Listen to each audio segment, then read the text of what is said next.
The summer of 1945 brought with it a strange silence. The bombs had fallen, the emperor had spoken, and Japan's long war had collapsed into surrender. For thousands of Japanese soldiers and civilians scattered across the Pacific, this meant capture. And for a small group of women, administrators, nurses, clerks, and wives, it meant transportation to the United States itself, a land they had only heard about through the filters of propaganda. Among them was 24-year-old nurse Machiko Tanaka, who had served aboard a hospital vessel in the Philippines before its capture. She and dozens of other women were processed through Hawaii and California before being sent inland to special compounds designed to hold female prisoners. Most expected hardship, humiliation, or at the very least, disdain. They braced themselves for insult. Instead, they were greeted with something almost more terrifying: indifference and organization. The women were marched into Camp Livingston, Louisiana, where rows of barracks stretched like ordered lines of an unfamiliar dream. There were showers, cafeterias, classrooms. They were issued clean bedding, soap, and uniforms without explanation. And yet, none of this shocked them as much as the guards themselves. For months, they had been told that America was a broken, decadent country filled with weak men incapable of true struggle. They expected to see sickly clerks or soft bureaucrats. What they found instead were towering men with weather-beaten faces, broad shoulders, and easy postures of confidence. The first sighting of a cowboy caused panic. It happened on a September afternoon when a transport truck rolled through the gates delivering supplies. Behind the wheel sat a man in a wide-brimmed hat, his shirt tucked into jeans, a rope coiled in the back. He stepped down with boots that struck the gravel like thunder. Several women gasped audibly. One whispered in disbelief, "A storybook character, a cowboy." They had been told cowboys were exaggerations invented by American films. Now here was one in the flesh, smiling as if he had no awareness that he shattered years of indoctrination simply by existing. For Machiko, the revelation cut deep. She remembered classroom lessons in Tokyo describing Americans as racially mongrelized, weak from luxury, incapable of true work. Yet this man lifted crates of supplies with a strength that seemed carved out of the very earth. The guards laughed with him casually, as though such a sight was unremarkable. To the Japanese women, it was like watching a myth walk through the gates. The shock only deepened with the arrival of lumberjacks. Assigned to work details in nearby forests and mills, the women were escorted under guard to watch American crews fell massive pines. They watched men in plaid shirts swing axes with precision, their muscles taut, sweat glistening in the southern sun. The rhythm of steel biting wood, the thunder of trees collapsing, the raw power of unrelenting labor, it was unlike anything they had been told America could produce. Nurse Aiko Watanabe described it later in her journal. These were not the soft men of propaganda. These were giants. Their arms swung as if axes were toys. They laughed as they worked. I felt suddenly very small, not only as a woman, but as a Japanese. Everything I had believed about America cracked in that moment. The guards did not hide this labor. In fact, they seemed to encourage the women to watch. For the Americans, it was nothing more than daily routine. For the Japanese prisoners, it was a revelation. Propaganda versus flesh and bone. For years, Imperial Japan had fed its citizens images of Americans as frail, morally bankrupt, racially diluted. Films depicted them as buffoons, collapsing at the first sign of struggle. Excuses. Hool books described them as creatures of greed, incapable of sacrifice. Now, reality towered in front of them with boots in the dirt and sweat on the brow. Cowboys who rode horses with ease, lumberjacks who turned trees into timber with their bare hands, farm hands who hauled crates of produce as casually as lifting feathers. Lieutenant Chiyoko Saito, an interpreter who had studied English before the war, confessed to her fellow prisoners in hushed tones, "They lied to us. They lied so deeply that I believed American men were inventions, like the Oni of children's tales. Yet here they stand, not only real, but stronger than any of us imagined. The realization was devastating. If propaganda had been wrong about the enemy's weakness, what else had been fabricated? If the men of America were giants, how could Japan ever have hoped to overcome them? At Camp Livingston, the routine was predictable but strangely humane. The women awoke to hot meals, eggs, bread, sometimes meat. They were assigned light duties, sewing, laundry, clerical work, or assisting in camp kitchens. Outside the barbed wire, local Americans lived ordinary lives, unshaken by war. Trucks carried lumber, trains rumbled with grain, and markets displayed fruit in shocking abundance. The women compared notes in secret journals. Nurse Machiko measured food portions and compared them to ration books she had seen in Tokyo. The difference was staggering. "In Japan," she whispered, "this meal would be a feast for a family of 5. Here it is given without thought, to prisoners." Another woman, Etsuko Mori, focused on clothing. She noted the quality of fabrics worn by guards' wives who visited the camp. Wool coats, cotton dresses, even stockings, items that had disappeared entirely from Japan by 1943. She confessed to another prisoner, "If this is what the ordinary women of America wear, then what we have been told about poverty here is fantasy." And still, the image of American men dominate in their conversations. Machiko's most vivid memory came weeks later when she was assigned to assist in unloading a delivery of food supplies. The same cowboy she had first seen stepped from his truck, his hat tipped back, his voice deep as he called out to the guards. He noticed Machiko struggling with a crate and, without hesitation, lifted it with one arm and placed it gently where it belonged. He tipped his hat toward her, a gesture so casual yet so foreign that Machiko froze. She muttered a quiet thank you in English, and he smiled. "You're welcome, ma'am." She would replay that moment for years. The kindness, the strength, the sheer ordinariness of an American cowboy treating her not as an enemy, but as a woman deserving of courtesy. It contradicted everything she had been told since childhood. If the cowboy represented myth come alive, the lumberjacks represented scale. Assigned to observe work at a timber mill, the women watched machines roar as planks poured out in endless rhythm. Yet it was not only the machines that impressed them, it was the men who guided them. Towering, broad, capable of hauling logs heavier than 3 men combined.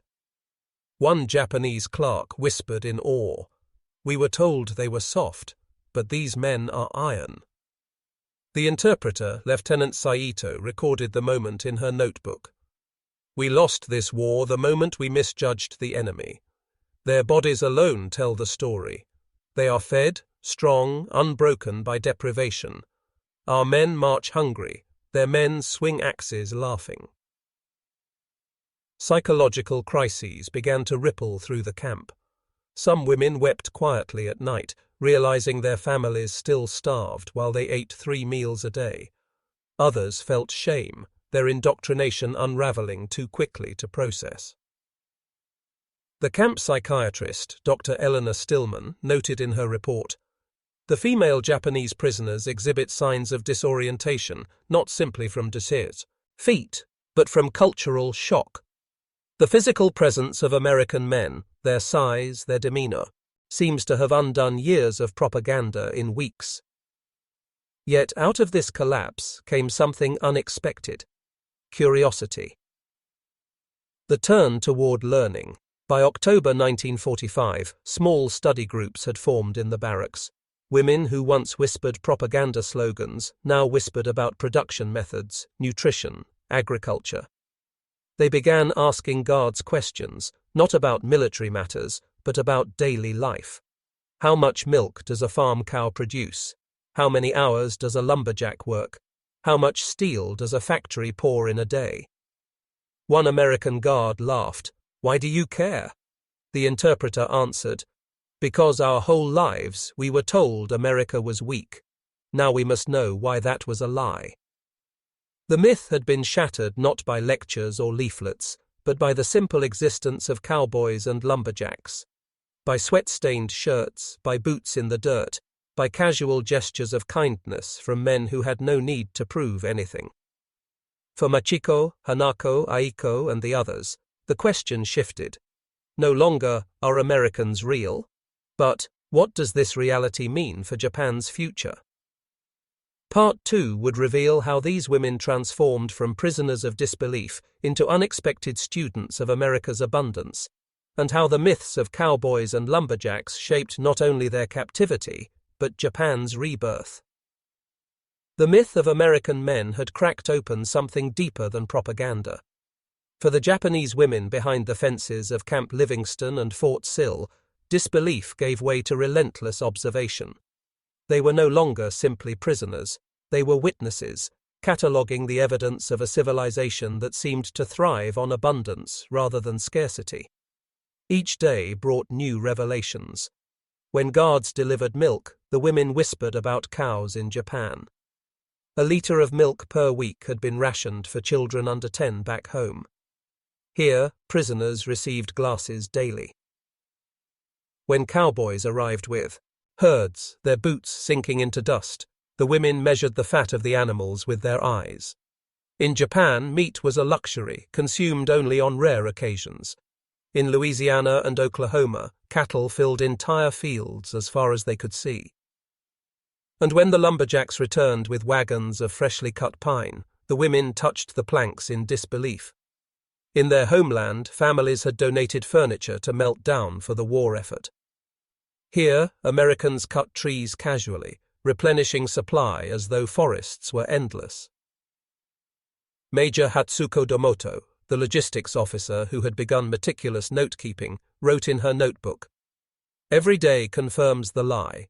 They do not starve, they do not scrape. They live in a world where wood, meat, milk, and labor flow like rivers. Our empire told us they were weak. The truth is that we were blind." The transformation deepened when the women were assigned to attend English classes conducted by local volunteers. One day, their teacher invited a guest, a rancher in his late 40s, dressed in denim and a weathered hat. The women stared as though a folk hero had stepped off a movie screen. This cowboy spoke slowly, patiently, explaining words with gestures. He removed his hat respectfully when addressing the class, an action that stirred whispers. Machiko, the young nurse, dared to raise her hand. Do all men in America dress like you?" The cowboy laughed warmly. "No, ma'am. Some of us are farmers, some are loggers, some work in factories, but I reckon we all like a good pair of boots." Laughter rippled through the room, nervous, disbelieving, yet genuine. For the first time, the Japanese women were not studying Americans as abstractions, but as humans who could joke, smile, and teach. Weeks later, a group of women was escorted to a nearby lumber mill for work assignment. The Americans, perhaps sensing their fascination, allowed them to watch a demonstration. Two men in plaid shirts squared off against a massive log with cross-cut saws. Their arms pumped in rhythm, muscles straining, sweat shining under the sun. The log split with a crack, falling into neat halves. The crowd of prisoners gasped. Lieutenant Saito muttered to herself, "They told us Americans had no discipline. But look at this. This is precision. This is harmony of effort." The lumberjacks, unaware of the cultural earthquake they triggered, simply smiled and offered the women splinters as souvenirs. Some clutched the wood as though it were gold. Not all women embraced these discoveries with ease. Some wept at night, unable to reconcile years of indoctrination with daily evidence. Others prayed desperately, seeking to understand why the empire had lied so completely. Dr. Eleanor Stillman, the camp psychiatrist, observed, "For many, the sight of American men has been more shattering than the bombings. Propaganda had painted them as soft. Instead, the prisoners find themselves dwarfed by figures out of legend, men who work with ease, strength, and camaraderie. Their reality fractures under the weight of these living contradictions." Yet collapse birthed curiosity. By November, the women formed study circles, pressing interpreters with questions. How many cattle in America? How many men worked in lumber? How long did it take to build a house? Each answer stunned them further. Censored letters sent back to Japan revealed the depth of their transformation. Etsuko wrote to her sister in Osaka. They told us American men were weak, but yesterday I saw one fell a tree larger than our barracks. He laughed while doing it. We were told their farms were barren, yet I see cattle that could feed entire villages. Believe me when I say, our leaders lied. We never had a chance. Another woman, Hanako, confessed in her letter. At first I thought cowboys were fantasy. Now I eat beef they deliver as casually as rice. My shame is heavy. We worshipped scarcity. They thrive on plenty. Though many of these letters were intercepted, occupation authorities later admitted their propaganda value exceeded anything official broadcasts could achieve. By early 1946, camp commanders shifted strategy. They recognized the women's hunger for knowledge and began offering structured lessons in agriculture, nutrition, and civics. The women embraced them like lifelines. They studied crop rotation, irrigation, and food preservation. They asked to see canning factories, electrical substations, and hospitals. One American instructor noted, "They learn not like students, but like survivors. Every fact, every figure, is weighed against what they once believed. Every bar of soap, every glass of milk, is a lecture more powerful than any I can give." When news arrived that repatriation would begin, the women grew anxious. Many feared returning to scarcity after tasting abundance. Others worried they would not be believed. Nurse Yuriko Sasaki spoke during one evening discussion. "Our families will ask what we saw. If we tell the truth, they may accuse us of betrayal. If we lie, we betray ourselves. Which is worse?" Major Domoto answered, "The truth must be told. Japan cannot rise again on myths. If we speak honestly about cowboys, lumberjacks, and abundance, perhaps they will listen." In January 1946, the first groups sailed back to Japan. They stepped onto docks where gaunt civilians waited in patched clothes. The returning women looked healthy, carrying coats and shoes issued by the Americans. Their teeth were repaired, their bodies restored. Families wept at the sight. Some accused them of collaboration. Hanako described her reunion. "My mother did not recognize me. I had gained weight, my cheeks full. When I gave her an American coat, she wept. When I told her that prisoners received soap each week, she called me a liar. I realized then how wide the gulf had become between truth and belief." Despite suspicion, many are hurt. If these women found roles in Japan's recovery. Former nurses entered public health, introducing sanitation practices they had learned. Former clerks applied American logistics to food distribution. Former teachers revised their lessons, emphasizing productivity over sacrifice. One group, remembered later as the Soap Awakening Circle, met monthly to discuss how to apply American methods without abandoning Japanese culture. Their guiding principle was simple: abundance must become ordinary. The image of cowboys and lumberjacks became metaphors they used in speeches. "A cowboy works not through spirit, but through system," one woman explained. "A lumberjack fells trees because his nation provides him food, tools, and time. Strength is not born in hunger, it is born in sufficiency." By the 1950s, Japan was rebuilding at remarkable speed. Many of the women who had once whispered in disbelief at cowboys and lumberjacks were now mothers, teachers, administrators. They told their children stories not of shame, but of awakening. Machiko, the nurse, became a supervisor in a Tokyo hospital. When new trainees complained of shortages, she told them, "I once saw American lumberjacks fell trees like gods. They did not achieve this through magic, but through abundance. If we want strength, we must first provide plenty." Lieutenant Saito became an interpreter for American officials during the occupation. She often told colleagues, "The most devastating blow to our propaganda was not the bomb, but the cowboy tipping his hat. That gesture taught me America was real." The story of Japan's female prisoners in America is not one of chains and cruelty, but of myths broken by ordinary men. Cowboys who delivered cattle, lumberjacks who swung axes, guards who tipped their hats. Against the backdrop of war, these figures became more than workers. They became living proof that abundance, not austerity, defines strength. For the women who returned to a shattered homeland, the memory of those men carried lessons that textbooks could not erase. They had seen with their own eyes that America's power was not decadence, but productivity. And they carried that truth back across the Pacific, planting seeds that would grow into Japan's economic miracle. In the end, their whispered conclusion remained the same. America's men were not myths.